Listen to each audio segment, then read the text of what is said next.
Welcome to the Visually Hidden Selects podcast, where we discuss an independent approach to the art of cinema and explore the subtext of various featured films. My name is Peter O'Brien, and I am an independent filmmaker, author, and musician.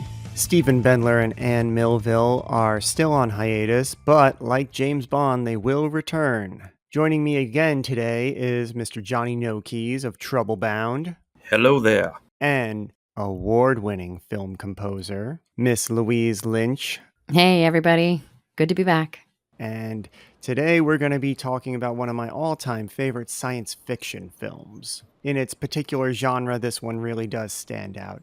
Today's VHS selection, of course, is The Abyss from 1989, written and directed by James Cameron and starring Ed Harris, Mary Elizabeth Masterantonio, and Michael Biehn. If you have not seen The Abyss, then I strongly encourage you to head over to the Visually Hidden YouTube channel, subscribe so you don't miss any future recommendations, check out the video, check out the film, come on back to the podcast because we will be discussing it openly with spoilers. Here we go. The Abyss came out in 1989, but I didn't see it until probably 1990 when it came on HBO that following summer. It was really engaging because it's an adventure movie, so it was like, oh wow, this is great. And so as a kid, I was kind of captivated by this particular film, and it's one that stuck with me pretty much my entire life. I think it's like one of the first DVDs I ever bought was the Abyss Special Edition. It was like, I think number like 3 or 4 of what has become my vast collection. So for me, I love this film. I think it's probably James Cameron's best overall film. I'm not saying it's his most entertaining. I'm not saying it's his most popular, but I do think that when you dig into this particular film, it stands in that category of film rather than movie. And for me, there's always a difference, and I think the difference really comes down to the subtext. This film has a lot going on in terms of the story, in terms of the characters, and we're going to explore all of that. We're going into the abyss. Take a deep breath and jump on in. I think this was one that I caught later. I could definitely see myself being a little fearful when I was younger to check this film out, which is what I think an abyss can bring out in a lot of people. But I've always been a big science fiction fan. As a scientist, I love how science fiction explores the what ifs, and it can explore some of like our deepest fantasies. And then also it always confronts some human issue. And so I think that's what you get with The Abyss. And he also always leans into, from what I've seen, environmental issues as well, which I'm passionate about. And then what I like about this story, one of my first impressions was it was just jam-packed. So that there's the human story, and then there's this whole, like, it's almost like a second movie within. And,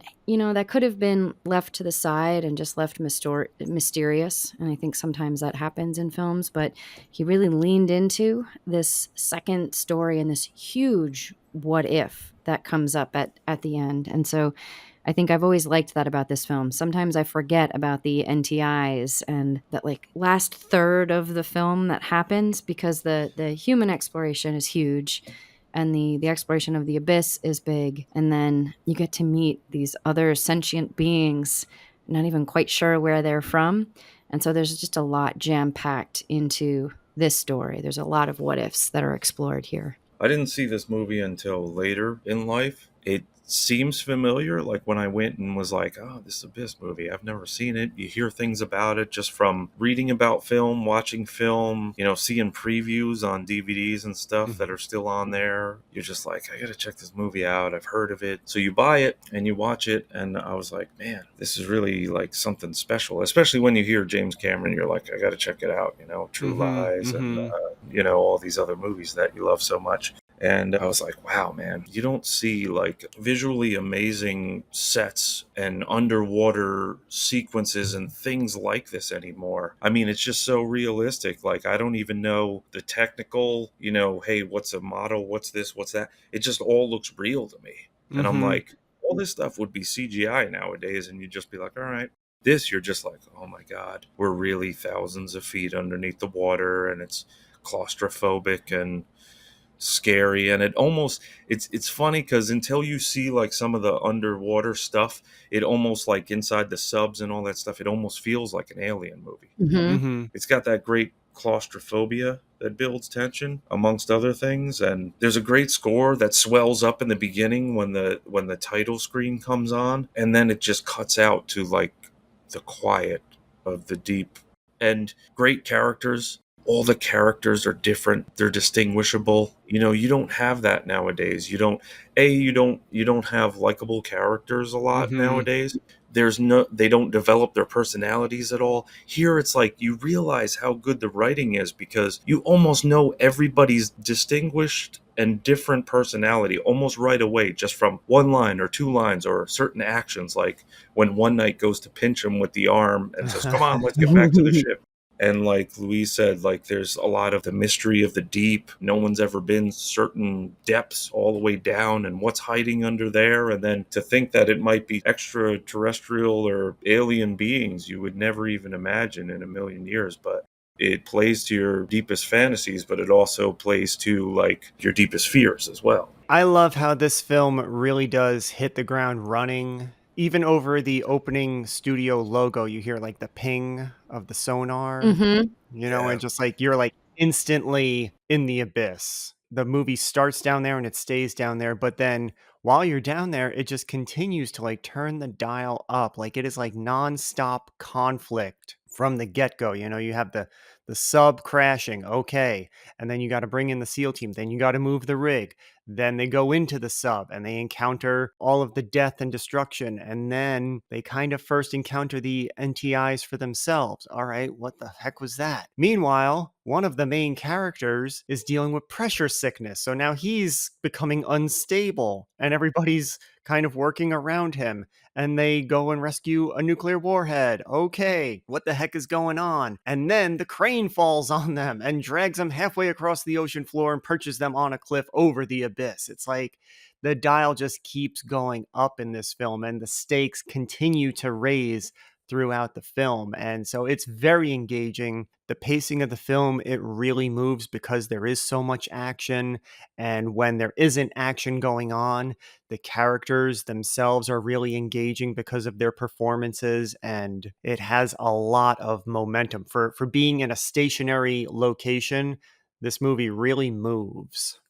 definitely. It's like you said, the dial just keeps going up. Like you realize it, but you don't realize it at the same time. Little moments, like even if you zero in on like the lieutenant who's suffering from that sickness that we know he's suffering from it, but nobody else knows yet, Yeah. and they go off and do something on their own secret mission which impacts something else. It's like a domino effect. They couldn't detach the Hmm. umbilical during the hurricane. They were delayed for 2 or 3 hours, and then now all of a sudden that whole catastrophe of the crane falling, and then they're just like sitting ducks. You see the giant crane collapse and into the water, and it's coming straight down. It lands just next to them, and they're like, ah, and they laugh it off, but then the crane teeters over the edge of this giant drop off, and they realize that they're still attached to it, and it's just oof, one ride after the other.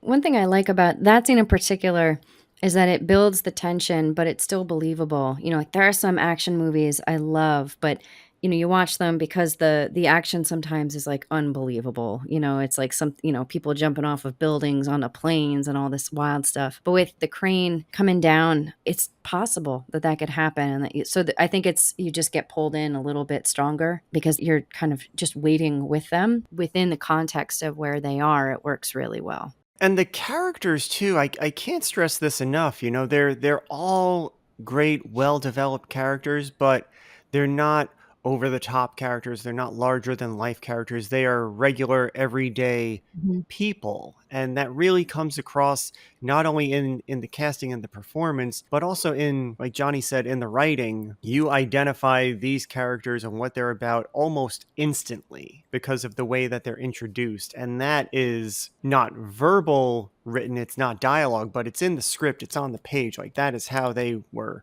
conceived of and conveyed to everyone.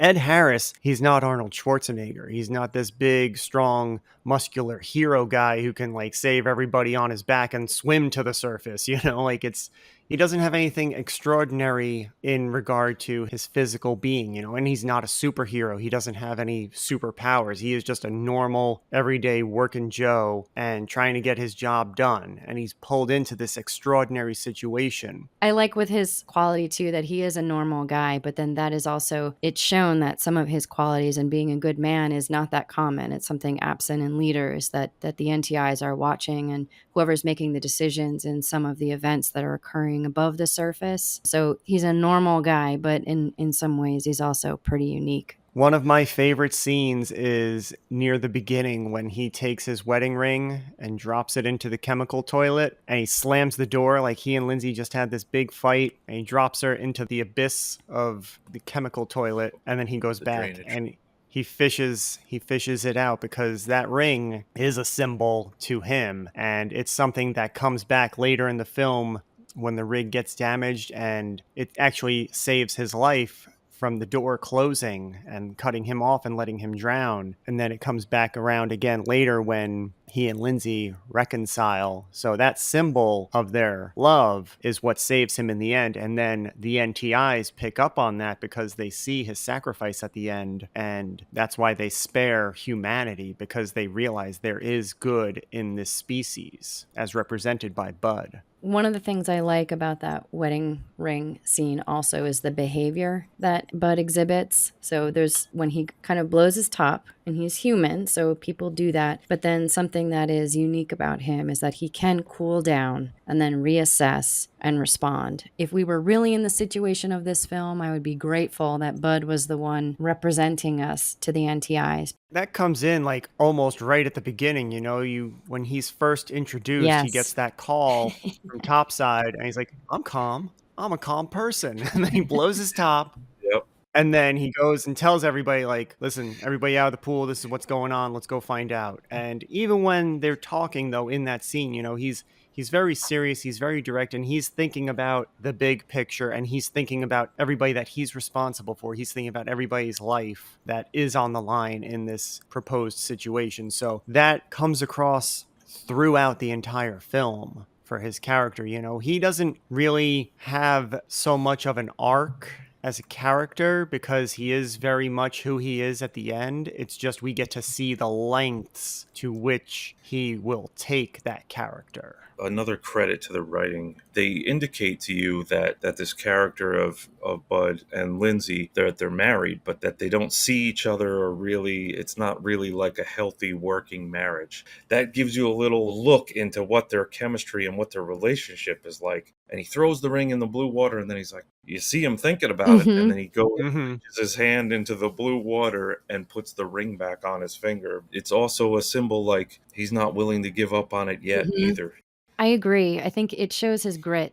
I think Ed Harris was really kind of the ideal casting for this particular film because he is a really good actor. He gives a very strong, intense performance, especially in some scenes. I know it wasn't the easiest film to make, and there's definitely some residual trauma from the shooting of this film, but damn, like the result is on the screen, and it's unfortunate that they had to suffer the hardships that they did while they were filming, but it really does come across where it affects you, the viewer. Not a lot of films really transcend the characters or the actors like emotional state the way I feel this film does, especially with regard to Ed Harris's performance. Yeah, I agree 100%. And I think it's funny that you brought that up because while I was watching this film again this week, and there's that scene where they come up with this plan that he's going to let her drown and they're going to swim back and he's going to revive her. And he's starting to realize that it might be hopeless and he's tearing up.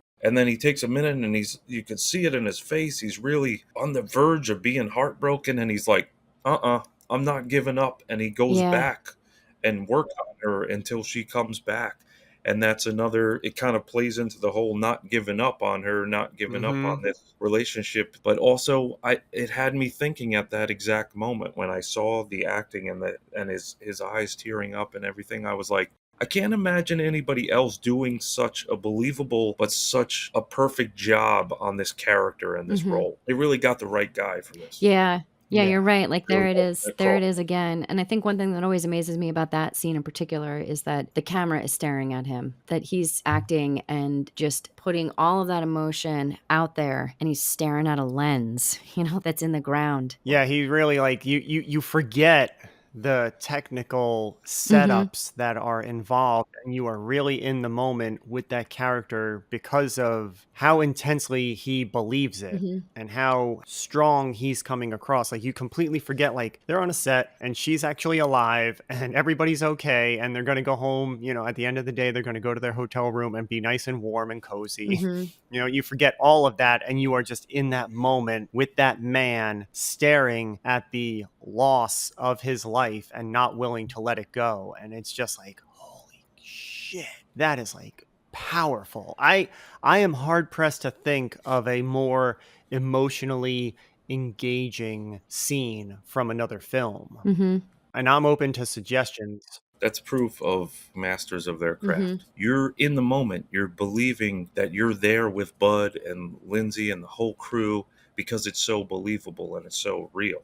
The other side of Ed Harris's performance, though, is Mary Elizabeth Masterantonio's performance. I think the fact that she makes that sacrifice also speaks volumes about her character and the scientist part of her brain, the analytical parts. Like, there's no way for both of us to make it out of here. The only way we make it out of here is if one of us kind of stays behind and you just got to tow me in and revive me. I'll be okay. Da da da da da. She's thinking about it very analytically, very scientifically, and Bud is coming at it from like a totally different place, a totally different spot of emotion. You see it in the submarine. When he lets out that yell when she finally drowns, you can fucking hear that on the Mhm. surface. Mhm. Yeah, and I think there's a lot of similarities between them. Like you said, they come from different places, but the way they behave sometimes is very similar, and that's probably why they lock horns. I really like her character. I can identify, especially when you first meet her. She's in that starchy outfit, the stockings and everything, and she's really working in a man's world. You have all these military guys coming out. She's working for a big company, probably a bunch of dudes running that company, and they have all the money, and so they have that power over her work. And then even in the sub, it's kind of a dude's place. There's the pinups and there's darts and like the chip bags and the mess. But there's a good crew. I really appreciate her character. I think she is a hurricane. I think she did have a lot riding on that research that she was doing. And so I understand her anger and frustration and maybe even rage sometimes. But she also has a lot of compassion. When we watched the movie, I, obviously had Holly watching it with me. And it's really another credit towards this movie again, where her character comes in, like you said, like a storm, like Queen Bitch of the Universe. And you're like, man, I really hate this chick, man. I want nothing to do with this girl. Like, maybe she'll like fall off the ship and drown or something. Like you're just like Jesus Christ. But eventually, you do get to see her in her element, and you grow to see her at her core when she's not in that survival mode in a man's or a male dominated environment like that. And what Holly said to me, which I thought was very interesting, she was like, they nailed this exactly. There's three ways that a woman can survive in like a male dominated environment like that. The first one is you can be like a cold hearted, steely, mean kind of bitch that commands respect. The second way, she said, was that you can act like one of the boys and Mhm. you get along. And she brought up a good point that the first woman you see in this film is One Night, Yeah. who is easygoing, is getting along with the boys. They all have a great harmonious relationship and they're doing their work. Everything's peaceful, everything's working out. And then the third one is obviously like being like a sleep around kind of whatever, which never works out. So I thought that was really good insight. So another credit to the movie on how they portrayed the women and in this scenario was done really well too. Tell Holly I said amen, sister. I will. It's fun to see One Night and Lindsay interact. I love when One Night folds the hose and says like, "Oh, she's not Yeah, as smart as she yeah. thinks she is." Like I love her humor. Like I would love to catch a drink with her and Hippie. I think Hippie probably has some good stories and theories. she is in a male dominated world, right? So all day she's being pushed around or talked down to or having to assert herself with all of these other personalities. And when she gets home, who's there? Mm-hmm. Bud. He's taking the, brunt force trauma of her day to day. He kind of sees that, like, he's such a good guy that, like, okay, yeah, she just needs to blow off some steam, but he himself is human and he has to blow off some steam, and that's where you get those outbursts, but he's able to reel it in. That's kind of his talent. But I think that's kind of a interesting little bit of subtext into their characters and their character dynamics. It's like Bud knows that she is actually that vulnerable person that we get to see at the end, when she breaks down after her revival, when he's making his sacrifice. We get to see the real Lindsay that only Bud up to this point has gotten to see. And it's One Night who actually brings it out of her, and he says, like, no, talk to him. Let him hear your voice. Don't be the technical facade of a person. Be Lindsay to him. That's who he needs right now.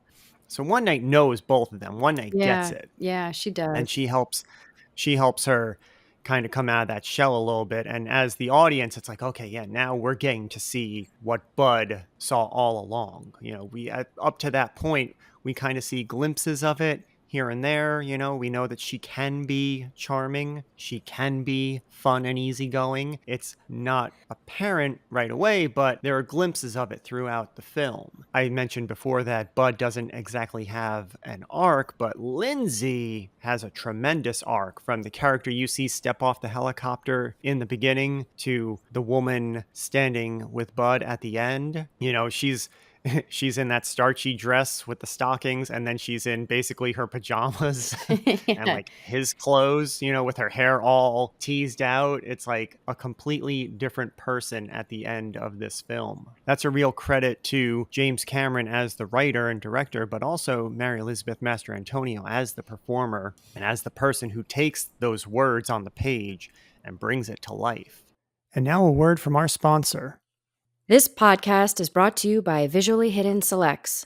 If you're looking for a spoiler-free recommendation of a classic film with professional analysis and insight, check out Visually Hidden Selects, exclusively on the Visually Hidden YouTube channel. For me, though, I mean, yes, Ed Harris, amazing. Mary Elizabeth Masterantonio, fantastic. But Michael Biehn in this film is taking things to a whole other level. Lieutenant Coffey in this film, and the scope of what the character is going through and how well he hits his marks and plays out his character's decisions, the erraticness that develops throughout the course of the film. In the very beginning, he doesn't say a word. He's just standing there behind the commander. And then when they get down to the rig, he starts kind of being a little bit snarky, but he's still in control, and he snaps at Hippie. It's like he doesn't have time to mess around. He is so super intense and focused as a character. And then because of the pressure sickness and the short circuiting that's going on in his brain and central nervous system, he just kind of goes off the rails in such an extraordinary way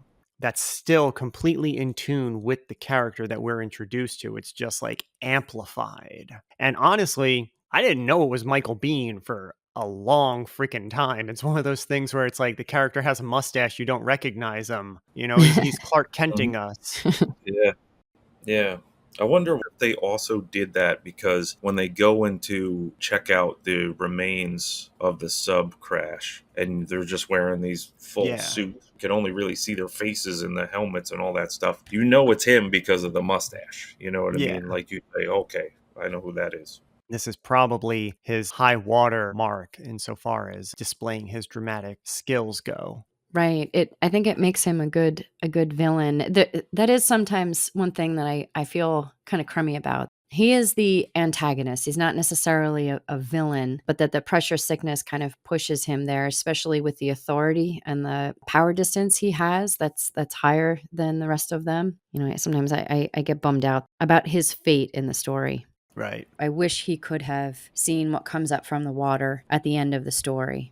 Yeah, Yeah. it's kind of bittersweet what happens to his Yeah. character because he just goes so far off the rails that there really Mhm. is no coming back for him. And at the end of the film, when the NTIs surface and Lindsay's like, "We didn't decompress. We should all be dead." And it's like, they kind of got a pass. Like whatever the NTIs Mhm. did, everybody else kind of benefits from, but Coffee, and to no fault of his own, it's not like he woke up and he's like, I'm gonna blow those motherfuckers up. He was just Yeah. following orders, but the orders got like scrambled in his sickness. Yeah, Yeah. it's a bit of a bummer. And Yeah. then yeah, that's just probably the loneliest way to die is, imploding at the bottom of the ocean in a lone submersible. I always felt bad for Coffee at the end, even though he was, quote, the bad guy. Mhm. Yeah. It kind of really wasn't his fault, but he should have said something about what was going on with him, probably. He doesn't know what he's doing, and then you just kind of see how far gone he is at the end when he does realize that he's finished and the windshield is cracking and the water's coming in and that scream. You're like, yeah, this dude's out of it. So I love how he's like a ticking time bomb, and then there's that scene where he's sitting by the moon pool, and he's just pulling that chain, and it's like the ticking that's yeah, him. yeah, I was just thinking about that actually when you said that, and he's just staring, that intense stare with those eyes, Mhm. Mhm. not moving, and you just don't have any idea what's going on through his head, really. I think another interesting thing is Lindsay and Coffee have a lot more in common than you would think just from a superficial viewing of this film. They are both very strong, they are both very stubborn, and they are both, Mhm. trying to maintain this sense of authority. What also is kind of interesting is that in the very beginning, Lindsay says about 1 in 20 can't handle it. They succumb to the pressure sickness. And when the Marines and Lindsay come down, then the odds elevate to that level where it's like, oh yeah, somebody's going off the rails. And it just heightens his negative attributes, which I feel like if Lindsay had gotten the pressure sickness coming down, we would have seen a very similar situation. She wouldn't have Yeah. gone and gotten a warhead, but you would have gotten a very similar like grasp for authority in that situation. I feel like that's something that kind of is easy to overlook, is that it wasn't Coffee's character necessarily. Mhm. It was anybody's game at that point. Mhm.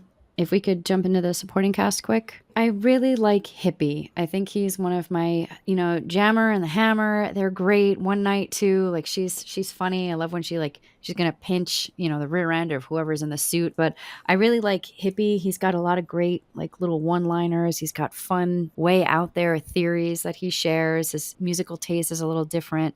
And I like this whole cast of machines that he brings with him, and they have faces on them and they've got names. I love like sphincter factor of 9.5. Like I love all of this stuff that he's up to. And he has a pet rat. Yeah, yeah, he's cool. And you hear his music in the beginning, and everybody's like, shut that shit off, or whatever it was. That crazy hippie music off. But I was thinking about the statement about, them being like a harmonious crew. And there's that one scene where One Night has that country song going inside her little pod with the Mm-hmm. arm. And then, like, everybody one by one suddenly starts joining in on singing the song all together, and it's almost like it symbolizes how well this crew works in Hmm. harmony, how they all get along, and how it's such a great team that they got. Yeah, when I was a kid, I really liked Hippie. I think mostly because he had the pet rat and it just hung on his shoulder like a pirate with a bird. Like I was like, wow, that's so Yeah, Yeah, yeah. cool. I didn't know that they could do that. And but as I've gotten older, I think I really like Cat. And the scene that puts it over for me with Cat is when he accompanies Bud on the underwater swim. They swim from one hatch to the other, and Bud looks at him like, "You're going to?" He's like, "It looks that way." And he's like stripped down, and he gets in the water with him, and he helps him open the one hatch, and he's like, "I can't make it, partner." And when Bud goes to swim to the moon pool, you're left with Cat there in that one hatch, and you can see Hmm. the frustration. He like hits the metal siding, like he's so upset that he cannot continue on with his friend, and he finally musters it and comes to the rescue at the perfect moment. He fucking cleans Coffee's clock. drops that. with the Yeah, you get to hammer. see the hammer. Yeah, the hammer. And it's like I love the loyalty of the character, it's kind of like a Frodo and Sam kind of a thing. It's like he's not going to abandon him if he can help it. I really appreciate that about Cat. I think it speaks volumes. Yeah, definitely. He's a good friend. And what about that rat stunt that they had where they put the rat in the fluid and it's breathing? I'm like, how the hell did they do that? That was some scene with the fluid and all that. Like, Well, the what? fluid is a real thing. That was the catalyst for this whole story was James Cameron. When he was 17 years old, he attended a science lecture and he saw a demonstration of this underwater breathing fluid, and so he started kind of developing the story from there. And initially, they were scientists in a research facility at the bottom of the ocean. He changed it to oil workers to just make it a more blue collar, universal appeal for the characters and the audience. Not everybody's going to relate to these PhD, driven characters, doing research, but everybody has to go to work. But it was the underwater breathing solution that really got this idea rattling around in his head. So that actually was the real stuff, I believe, and they actually did that with the rat, and they did catch some controversy for that. But yeah, that stuff, it's interesting and it's classified. One of the things I appreciate about James Cameron is that he really is a scientist. I think the skills of analysis and storytelling are really critical. But even deeper than that is having curiosity and a sense of awe and a sense of wonder about the world. And I think James Cameron integrates that into the story. It's what makes his films so extraordinary. But I like that, looking at something with awe instead of fear. And that comes out in Lindsay a lot too, where she says, like, we all see what we want to see. And she's talking about coffee, how when he sees the lights and these creatures, he looks with hate and fear. And she tells Bud, you have to look with better eyes than that. I just love that aspect of this film and how fear kills exploration. And so I think that's another thing, like fearlessness and maintaining that sense of awe is another like critical theme in the film and something that comes up in James Cameron's storytelling. And that's probably why he's such a great explorer and kind of going to the bottom of the ocean further than anybody else has. The thing that really puts this film over for me is the technical side of it. Johnny had mentioned, you can tell when it's models and when it's full scale. The way it all blends together is really masterful, and the fact that they employed three-dimensional CGI character in this film, it's really the first time it had been done. They had done some preliminary CG characters, but it was two-dimensional. In young Sherlock Holmes, there's like a stained glass figure that jumps out and walks through space, but it's two-dimensional. This is a three-dimensional water tentacle that's reflecting light, and it's transparent, so you can see the environment augmented through it, and then it interacts with the characters and it shape shifts to their form. For the time, it's a very groundbreaking achievement that I feel like audiences today will just take for granted. They don't realize like that is the cornerstone of everything that they've experienced since then. Because from here, they went to the T-1000 in Terminator 2, and then 2 years later, we had walking dinosaurs. It adds to the wonder and the awe of not just the beings, but just the whole environment, the whole world that you're in there. Like all those swimming stunts, real stunts, the fight for the bomb when they're crashing those vehicles together underwater and chasing each other. And you see, like, it looked like really Ed Harris doing some of that swimming there. So you're like, wow, he's like swimming in the bottom of the ocean going to this next hatch here. Like, makes it very believable.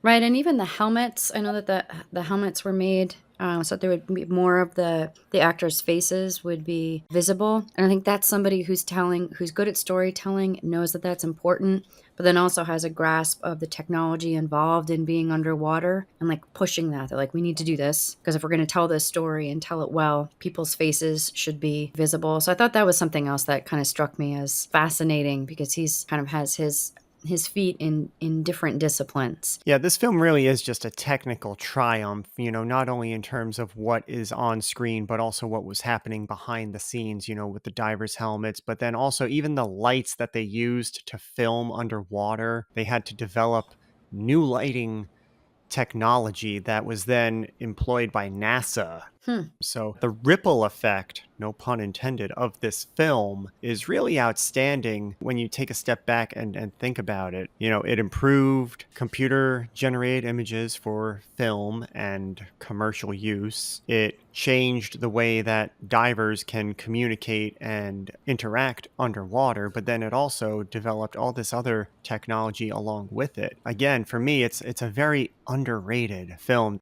I wonder if, like you had mentioned, that the special edition has an additional 28 minutes.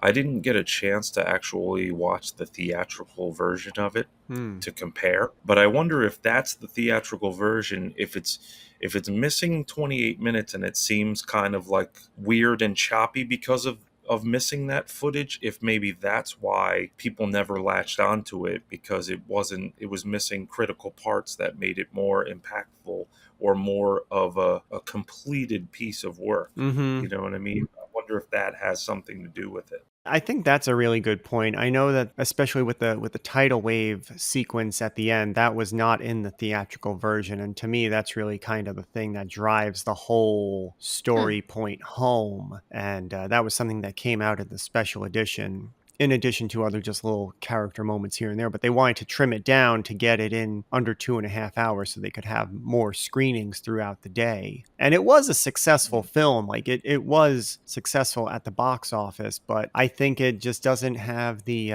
popular culture connection the way Terminator and Aliens and even True Lies, Titanic, and Avatar. You know, this is kind of like the sleeper in his filmography, and really it's, to me, one of the more rewarding films that he's made. Right. And maybe because, if some of the other films you just mentioned, like with Arnold Schwarzenegger, the big action stars, there was a lot of shooting, a lot of action. Even the one, Aliens, there's a lot of action in that movie.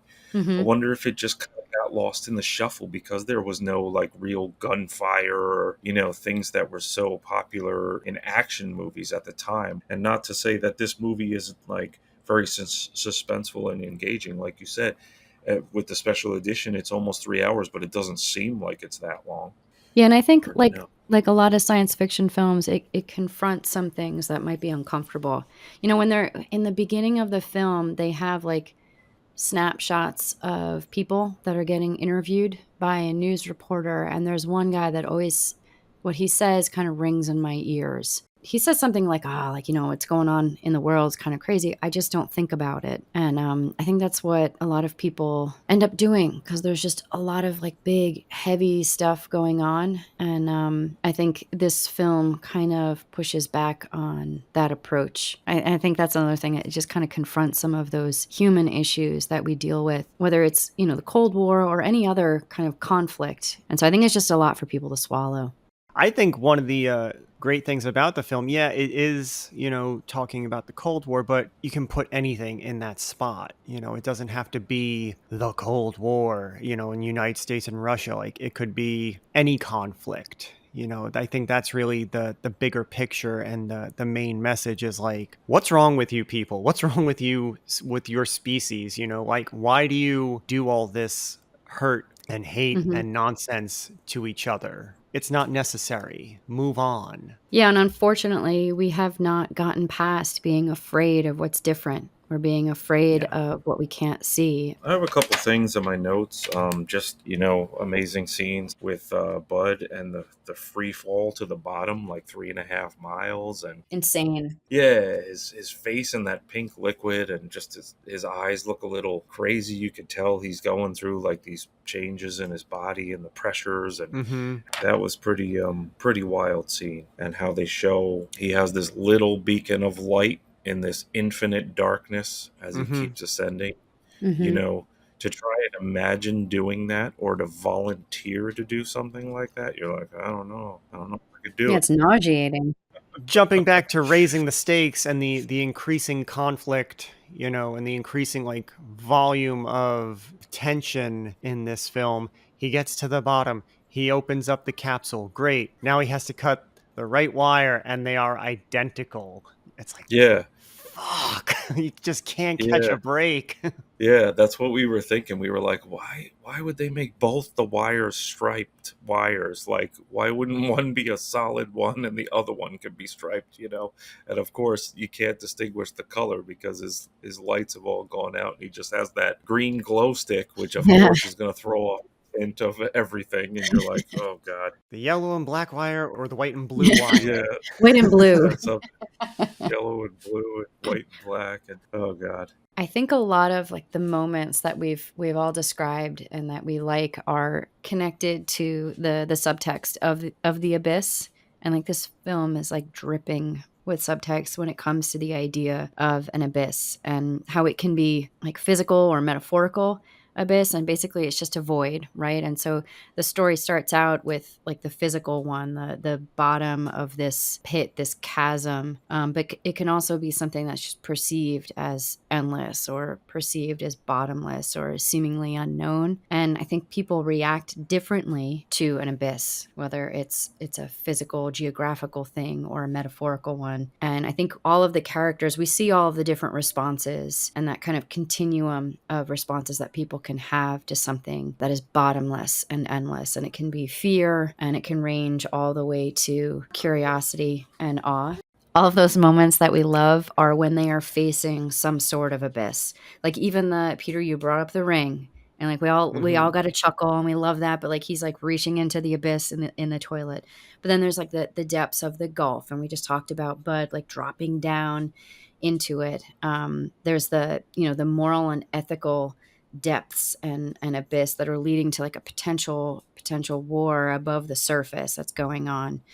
The unknown abyss of death, and we just talked about Lindsay's sacrifice and Bud's sacrifice, and so kind of like going in together into like one of the greatest unknowns of our life, and then they come out of it together too, right? And then the abyss between like despair and hope, that chasm. And I think what's interesting is when you have characters that respond very differently to these unknowns, how they respond is what happens, right? And so I think hope is really important in this story. And when there's some glimmer of light and when there's some glimmer of hope, you can make it to the other side. But if you respond innately with fear, you implode. And so I think that's one thing that I think is like the root of all of those moments that we love in this story. Like I said, if you just want to eat popcorn and have a good time, like True Lies all day long, but if you want to go deeper, you Mm-hmm. go to the abyss, because there's a wonderland of substance and subtext in this film.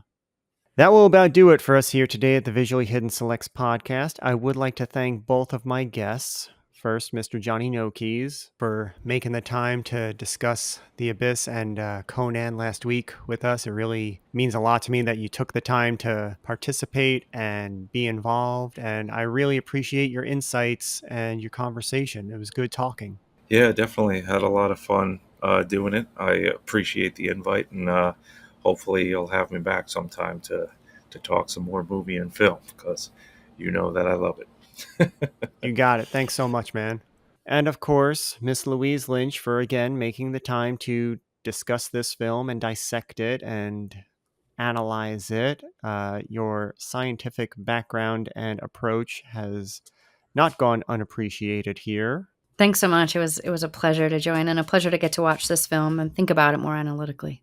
Very cool. Thank you both for joining me on this little adventure, and maybe we'll catch both of you again in the future. We will be discussing a completely different film next time, and we will be joined by Steve and Anne, so all you fans, come on back. Be sure to head over to our YouTube channel and subscribe if you have not already done so you don't miss any future recommendations.